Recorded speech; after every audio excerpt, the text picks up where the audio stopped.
Admiral Vex of the Galactic Confederation stood tall, his forearms folded across his chest in what he hoped was an imposing gesture.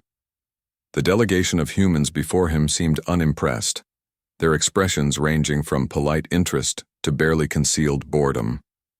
"And this," Vex announced with pride, gesturing toward the massive hangar doors slowly grinding open behind him, "is the pride of our military engineering, the TX-9000 Battle Mech Squadron."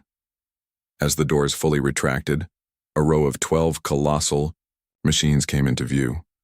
Each stood 20 meters tall, bipedal with reinforced titanium alloy exoskeletons that gleamed under the hangar lights. Their upper bodies featured multiple weapon systems, from pulse cannons to missile arrays, all controlled by the most advanced AI targeting systems in the known galaxy. These mechs can traverse any terrain, operate in vacuum or atmosphere, and withstand direct hits from Class 3 fusion weaponry, explained Chief Engineer Tala, her scaled skin flushing purple with excitement. "One squadron can subdue an entire planetary rebellion." The human delegates nodded politely, exchanging glances. After 3 weeks of interspecies military exhibitions, the Confederation had saved their most impressive technology for last. "Admiral." Vex expected awe, perhaps even fear. What he didn't expect was the question that came next. "What's their top speed?" asked Tom, the stocky human representative from a place called Texas. Vex blinked his 3 eyes in confusion. "Their speed?" "Yeah," Tom continued, stepping closer to inspect the nearest mech. "How fast can these babies go?" "The TX-9000 can achieve a maximum ground speed of approximately 80 kilometers per hour in optimal conditions," answered Tala. "But speed is hardly their primary attribute. Their power lies in their overwhelming firepower and defensive capabilities." Another human, Jack, a tall man with dark skin, whistled appreciatively. "80's not bad. But I bet they could go faster, with some modifications." Admiral Vex's translator must have malfunctioned. "Modifications? These are precision military instruments, not racing machines?" suggested Lisa, the red-haired human diplomat with a growing smile. "Because that's exactly what I was thinking." The Confederation officials exchanged bewildered glances. Chief Security Officer Morn stepped forward, his facial tentacles twitching with concern. "These are weapons of war," he stated firmly, "not entertainment devices. Everything can be both if you think about it creatively enough," Jack replied with a shrug. "Look at that frame.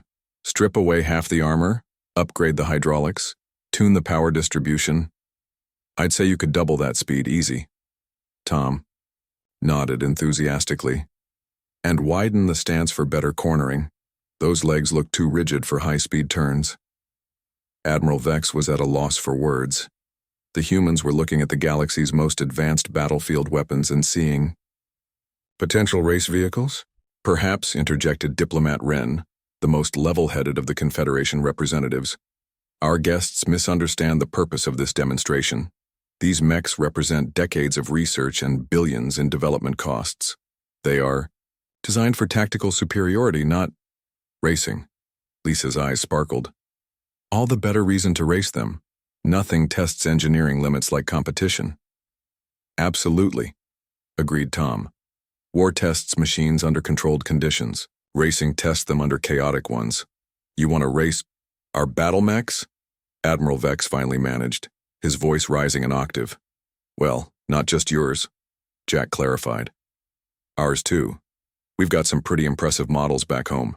Different design philosophy but comparable capabilities." The Admiral's jaw dropped. "You would risk damaging multi-billion credit military assets for sport?" "Risk is where innovation happens," Lisa said, walking confidently toward the nearest mech and running her hand along its massive footplate. "Besides, think of the diplomatic benefits. Joint military exercises are so formal.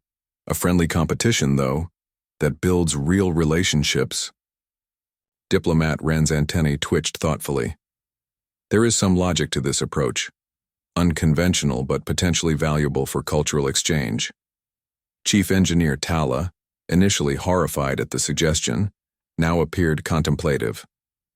"The data we could gather from such an event might actually prove useful for future designs." Admiral Vex looked from his team to the humans and back again. He was losing control of the situation rapidly.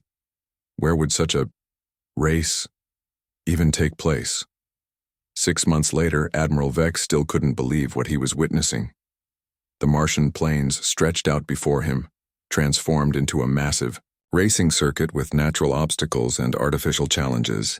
Stands filled with thousands of spectators, both human and alien, roared as the announcer's voice echoed across the landscape. Welcome to the first Interstellar Mech Racing Championship. On the starting line, 6 modified TX-9000s stood alongside. 6 human mechs of comparable size but noticeably different design. The human machines were less angular, more articulated, with distinctive customizations and colorful markings that made the Confederation vehicles look drab by comparison. Engineer Tala stood beside Vex, watching with mixed horror and fascination, as her carefully designed war machines, now stripped of excess armor and weaponry, vibrated with newly installed racing engines. "This is madness," Vex muttered. "Perhaps," Tala replied.